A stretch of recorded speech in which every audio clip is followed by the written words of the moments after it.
Hey guys, welcome back to my channel. So in today's video, we're gonna talk about self-discipline. Now, if you're watching this, it could be that you're lacking self-discipline or finding it hard to stay disciplined in life. Self-discipline comes with self-control. This is my key point. The lesser your self-control is, the lesser your self-discipline will be. When you keep giving in to your desires, to your urges, and you have absolutely no resistance or willpower, then you're compromising your self-control and your self-discipline. Now let me tell you a few habits or behaviors that you might not realize yourself having, but these habits really impact your ability to have self-discipline. For example, when you make a promise to yourself and you don't keep that promise. Let's say you told yourself that I will wake up at 6 a.m. the next morning, but you don't keep that promise and you keep on sleeping. When you repeat this behavior over a long period of time, then you stop trusting yourself and you give up control to your mind. When you choose comfort over suffering, when you don't pause to think before you do something which you know is not right for you, when you don't put any effort in your tasks and do only as much as required and never push yourself further, all of these will cause you to have no self-discipline. When you don't try to be better than who you were yesterday and instead become worse as each day progresses, then you will have no self-discipline. With each passing day, your self-control goes from 100 to a 0. Your self-confidence decreases. Your willpower decreases. You constantly keep criticizing yourself for failing. And you have absolutely no hope or faith in yourself. You have compromised your self-control because you're offering no resistance to the mind. The mind has completely taken over. The mind always chooses comfort over discomfort. But you know that if you keep running away from discomfort, then you will never grow. So start working on improving these factors one by one. Start working on improving your willpower and your self-control. Have a specific routine and keep the promises that you make to yourself. Stop running away from having to put in effort or face any kind of suffering, because this is just going to decrease your willpower and your self-discipline. So let me give you 10 habits that you can use to build unbreakable self-discipline in yourself. Number 1 is have a fixed routine. So what I recommend is write down on a piece of paper what your perfect daily routine looks like. Plan out your day right from the time you wake up to when you go to sleep. Stick this up on your wall and follow it for 30 days, because the first 30 days are the hardest. And once you've done something continuously for 30 days, then it starts to become a habit and you have to put in less effort to follow that. So having a fixed routine is really going to give you that self-confidence and willpower to develop that self-discipline. Number 2 is have an aim.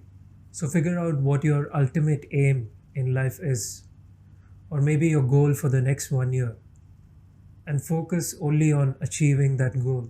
It could be improving your health, or it could be learning a new skill, or reading a certain amount of books. Whatever it is, it's really important to have an aim and a vision in life. Because only when you have an aim and a goal will you be able to develop that motivation and desire in yourself. Number 3 is have a non-negotiable attitude.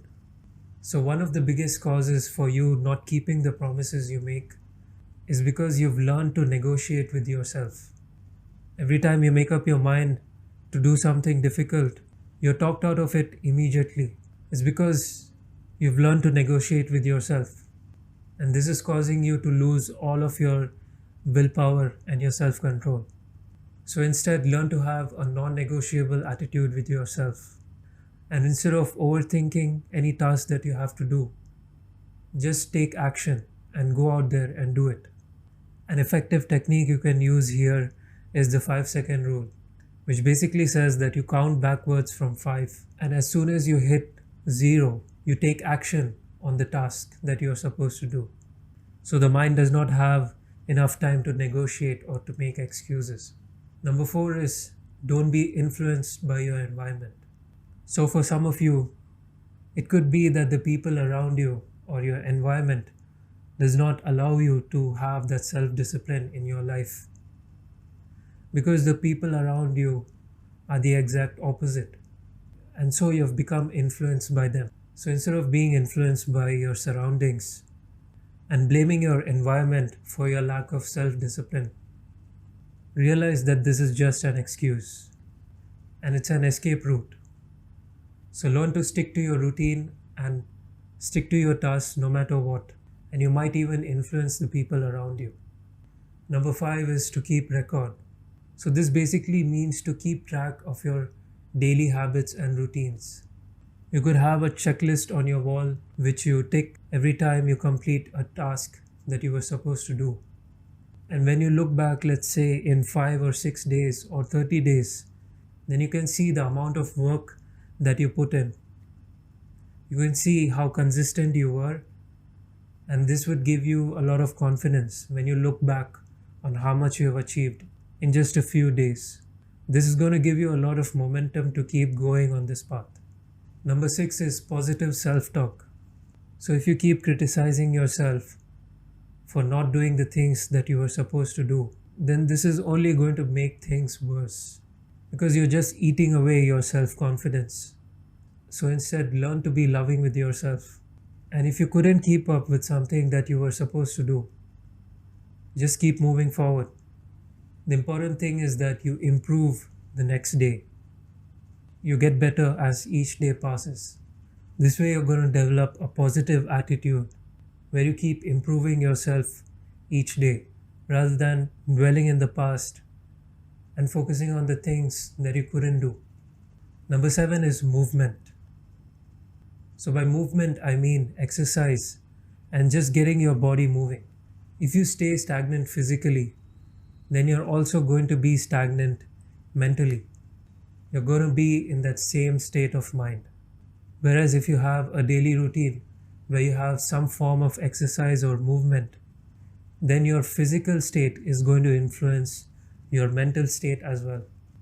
The fact that you're taking care of your body and your health is going to make you feel much better mentally as well.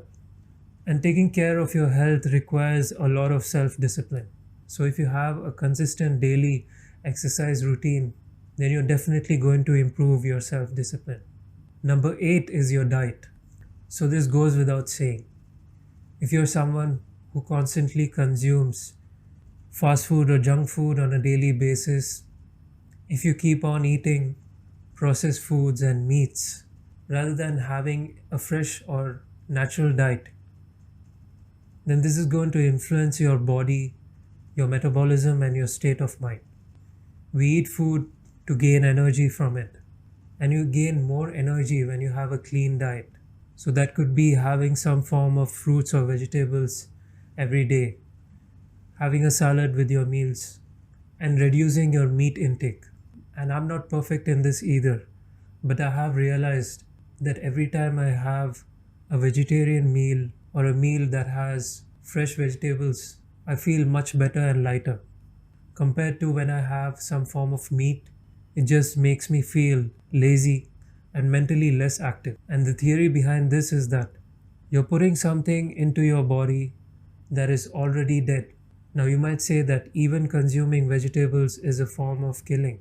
You're killing plants. But the thing is, animals have a higher consciousness compared to plants. So consuming animals, even though you haven't killed them yourself, is going to affect your mental state and your level of consciousness. So make it a point to have a clean diet. Number 9 is have a clean environment. So if you live in an environment that is totally messy, that has no organization, then this basically reflects your inner state of being. If your environment is messy and unorganized, it just means that you're in the same state mentally. So if you start to clean your environment and keep it organized and clean, then you will notice that your mind immediately feels much fresher and lighter. Whereas if you live in an unorganized and a messy space, that's just going to increase your stress and in turn decrease your ability to have self discipline. Number 10 is visualization. So, by visualization, I mean that spend at least 15 to 20 minutes every morning or before you go to bed at night to visualize your goals in life or visualize yourself achieving those goals. It could be as simple as visualizing every night what the next day is going to look like for you. And visualize yourself achieving those goals and completing those tasks. Plan out how your day would look beforehand. And you will notice that as soon as you wake up, you know exactly what you're supposed to do.